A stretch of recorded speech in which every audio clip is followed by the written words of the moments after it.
everyone! It's May Angel. Welcome back sa aking YouTube channel. For today's video ay para po sa ating mga SSS pensioners. Dahil sa video na ito, pag-uusapan po natin ang inyong maging pension payout for March 2025. Dahil mapapaaga po ulit ito. Yes, pero bago ang lahat guys, kung ikaw ay SSS pensioners na nandito ka lang ngayon sa aking video para makibalita or maki-update lang sa 1,000 pesos na increase or ang second tranche ng SSS, ngayon pa lang sasabihin ko na po sa inyong wala pa pong increase, wala po ang second tranche. Kaya maaari muna pong hindi panoorin ang video na ito. Huwag pong maniwala guys doon sa mga fake channels na naglalabas ng maling impormasyon tungkol po sa second tranche increase dahil wala pa po yan.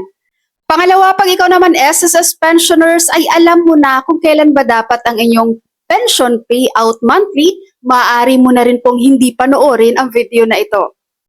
Pero kapag ikaw ay SSS pensioners na baguhan pa lang sa mundo ng mga pensyon kay SSS guys, panoorin mo po itong video na ito dahil makakakuha ka po ng idea dito. Okay? So ngayon, magpuproceed na tayo sa ating topic. Para sa mga baguhang SSS pensioners dyan, guys, meron pong circular number 2020-024 SSS.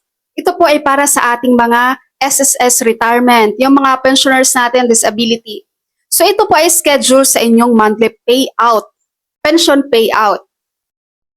So meron tayong tinatawag na batch 1 and batch 2. So yung batch 1 guys, sila yung may date of contingency na 1 to 15 of the month.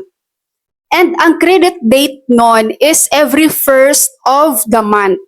So since sa March 2025 na pension payout sa batch 1 guys, dahil ang March 1 ay pumatak po ng Saturday at sabi dito sa SSS, if the credit date fails on a Saturday, Sunday, or holiday, the pension shall be credited on the last working day before Saturday, before Sunday, or before holiday.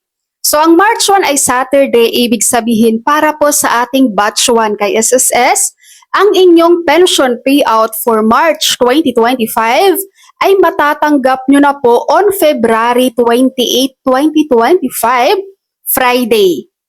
Pero guys, paalala ko lang sa ating mga pensioners, may mga bangko dito na late po ang crediting guys sa inyo. So hindi po sa SSS ang may delay sa bangko mismo. Marami ditong PNB na laging delay talaga. Ang tagal daw ng PNB and Land Bank, I think, ang tagal ng credit ng kanilang pension sa kanilang mga account. Pero ang dami ditong nagko-comment from BDO, UB, BPI, Metro Bank, ayan, on time sila lagi guys sa pasok ng kanilang pension sa kanilang mga account.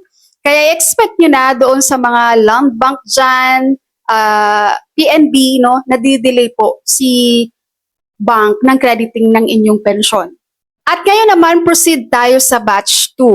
Ang batch 2 po ay merong date of contingency ng 16 to 31. At ang credit date ng inyong pension ay every 16th of the month. So sa March 2025 na pension, dahil ang March 16 ay pumatak po ng Sunday, ibig sabihin, meron na pong pension na matatanggap ang batch 2 simula March 14, 2025, Friday. Alright, so ang dami ko na namang nare-receive ng mga comment guys ha, tungkol sa second tranche na napapanood nila sa ganito, sa ganon, sa ganyan. Uulitin ko sa inyo guys, shinare ko na po dito sa aking YouTube channel yung mga channels na naglalabas ng misleading information ng mga fake news po sa inyong mga pensioners. So, nasa inyo na po yan guys, kung paano nyo i-control yung sarili nyo para hindi nyo sila mapanood at para hindi kayo makahagilap ng maling impormasyon doon sa mga vlogger na yon na nagpapakalat lagi ng fake news. Okay, SSS pensioners, so that's all for my video for today para sa inyong pension for March 2025. Maraming salamat po sa inyong panonood and God bless you all.